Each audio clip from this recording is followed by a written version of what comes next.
It was standing room only at a Comstock Township board meeting tonight. People packed the room to voice their opinions about migrant workers in that community. 24 Hour News 8's Brady Gillum has more on that debate.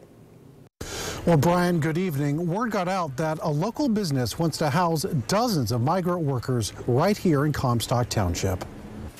They voted for you to get in here to help them, and you ain't helping them. Passions flared as people took to public comment at the Comstock Township board meeting tonight. A family in Comstock. I have also, point of order, ma'am.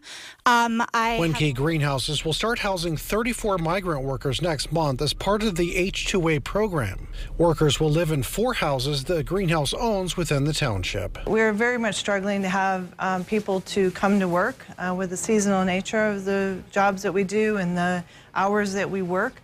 There's just not a lot of people that want to come do these kind of jobs anymore. Word got out today, and people crammed into the board meeting to express their opinions. You know, I do gotta say, it sounds like, you know, y'all are working through some nuanced issues here.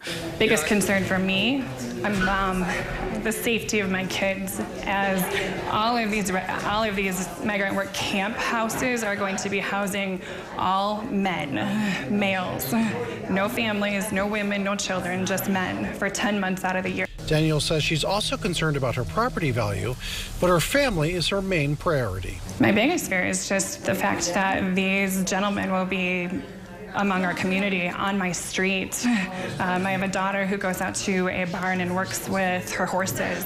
I don't know if I can let her be out there by herself at this point. The people that are coming have been vetted. They will have gone through background checks.